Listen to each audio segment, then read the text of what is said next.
Hey guys, welcome back to my channel. Real quick, if you are new and you do enjoy this video and or find it helpful, make sure to go ahead and leave a like, leave a comment, and most importantly subscribe so you do not miss out on any more Battlefield 5 content coming out real soon. So yeah, real quick, before I dive into this video, I recorded this last night at like 5 in the morning because I saw that one of you guys, wanted me to do a video on my settings, and I made the video. It was 12 minutes long, and when I went to go edit it, there was no audio except the game audio. So I forgot to turn on my mic. So I sat there for like 12 minutes, and basically just talked to myself.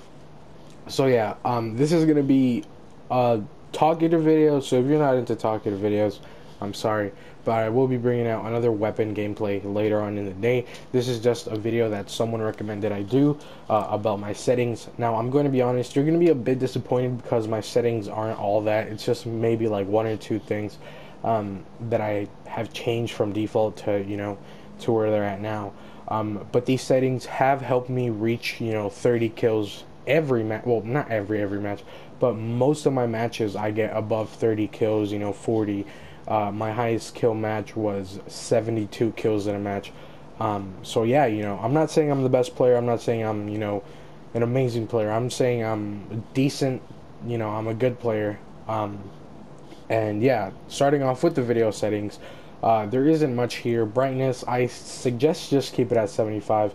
Because either way, being able to notice players in like dark areas, it's going to be difficult either way. You're not going to be able to see people. If someone's like laying down or someone's crouched and your brightness is all the way at 100, you could still run right past them and they'll just shoot you in the back.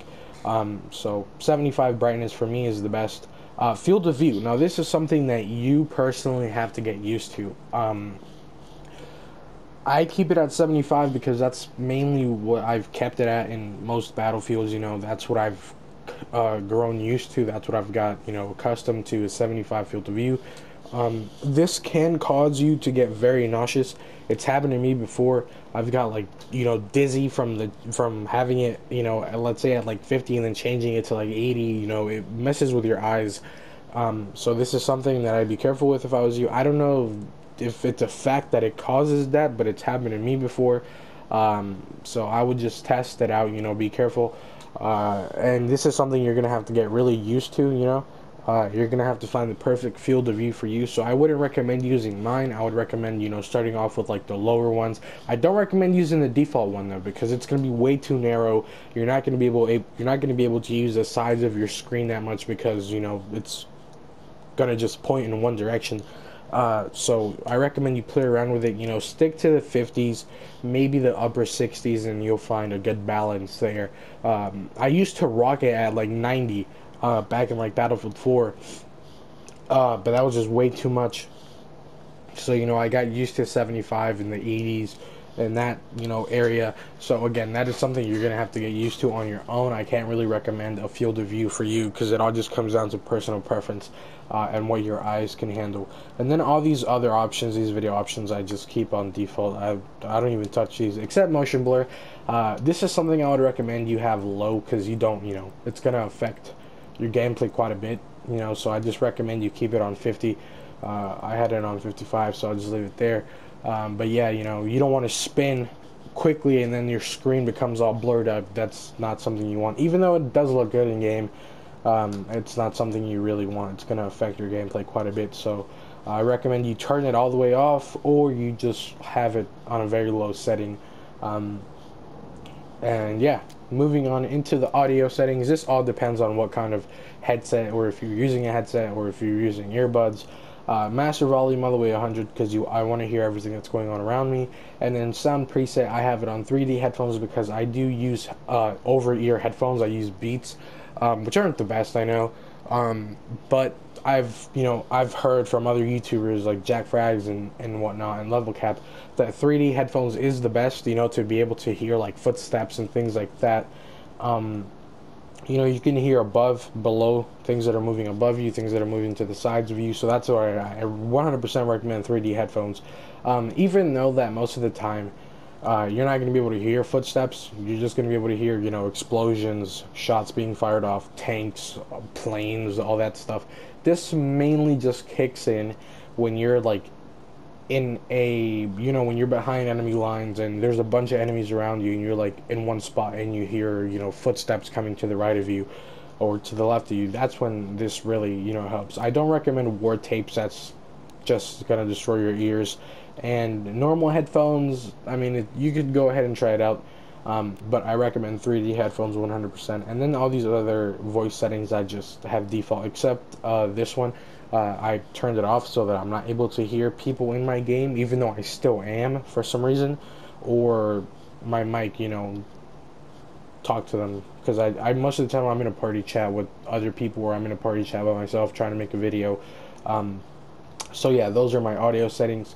Now gameplay settings, all this stuff is, you know, default. All this stuff is default, except kill weapon log. I changed it to icon plus name, but I have the kill log hidden, so there's no point, you know. Oh, sorry, my phone is going off. Give me 1 second. There you go. But yeah, all these, you know, all these settings are default. Oh, except the hit indicator. I changed the hit indicator. I saw a video of some guy getting some kills, and I noticed that his like the kill icon was, you know, black, and some of like the hit markers were black. So I went ahead and changed that. If you want to go ahead and change that to whatever color you want, just go all the way here to gameplay, move down to hit indicator. Hit color is the color of the hit marker that you're gonna get. You can make it, you know, red, green, blue, yellow, whatever color you want. I just keep it at black for, you know, simplicity. And yeah, headshot color, I also have that at all the way black, you know, so when the headshot icon pops up, it's black, so I know I got a headshot over a normal body shot kill. And then kill color, adjust the color. Yeah, this is, you know, the little X that pops up when you've killed the player. I have that at black as well. So yeah, those are my gameplay settings. Basically nothing here has changed apart from the, you know, kill color. And that doesn't really do, you know, that doesn't really help you out that much. It's just, you know, a visual thing. And this is where I really went into my settings, and by really I mean like 2 to 3 settings. And this has allowed me to improve a lot at this game. It's made me a way better player from when I first started. And I recommend that you, again, you could go ahead and use my settings, but I think it's better if you test, you know, start off with lower sensitivities and move up to higher sensitivities until you get used to one specific one. Because if you jump straight into 85s, 90s, you might have a bit of a tough time. So my soldier aim sensitivity as 85. I've always, every FPS game I've played, I always try and have my sensitivity the highest that I can, just so that I can have that, you know, quick edge over my enemy. If they're behind me, I can quickly, you know, turn around and then just shoot them. And yeah, so that's why my soldier aim sensitivity as 85. And then the soldier zoom sensitivity, this is basically when you aim down sight, how quickly you can move your red dot, your iron sight, or your scope. I have that at 150. Reason being so that I can track my enemies a lot faster if they're running, you know, if they're on foot or whatever, or in a vehicle. I can, you know, quickly, you know, move my scope or red dot from side to side. That is why I have my soldier aim or soldier zoom aim sensitivity at 150. Again, this is all going to come down to personal preference, what you feel like is the best for you. Do I recommend 150 if you're, you know, starting off? No. I recommend you stick to the lower 90s, you know, upper 80s, 70s, around there. Then get used to it, you know, then bump it up. And then maybe in the future, or if you get, because I know sensitivities, you know, it's something that you can get used to really quickly. So if you get used to like 90 or 80 sensitivity, then I recommend that you bump it up to 100, you know, in the upper 100s, and then you'll get used to it 100%, and, you know, you'll be fine for the rest of the game. Vehicle sensitivities, this is something I don't even touch. I don't go into that stuff. But yeah, controller scheme, this is where I changed it up as well. Soldier buttons is the only thing that I moved. None of these other settings I have touched, but soldier buttons. I moved it from default all the way to alternate because for me, it's way better to be able to slide and sorry about that. Sorry about that. But yeah, my soldier buttons I did move. So now my circle button is used for melee attacks and bayonet charges, which I do not use, and my right analog stick is used for crouching and sliding. It's just better for me. It's more tactical. If I'm ever in a situation where I'm running and gunning and I need to quickly crouch or go prone, instead of having to move my finger all the way from my right analog all the way to my circle button, I just push down the right analog instead. It's much, simpler for me, and that's something you have to get really used to. This is the way I've played most Battlefields. I always, move these buttons around like that. And do I recommend it? Yes, it's 100% recommended. You're gonna get way better. You're gonna die less, basically. It's just something you're gonna have to get used to a lot, because you're gonna want to go for crouch, and you're gonna press circle, thinking that that the crouch button is still circle, but you're gonna swing your sword or whatever. So yeah, it's something you're gonna have to get used to. And yeah, those are basically all of my settings. Apart from that, there's nothing else that I have really touched. And yeah, hopefully this answered your question. I forgot your name, man. I'm sorry. But hopefully this does help some of you guys out there that wanted some settings to improve your game. And yeah, that's gonna wrap up this video. If you did enjoy and or find it helpful, make sure to go ahead and leave a like, leave a comment, and most importantly, subscribe. Thank you so much for watching.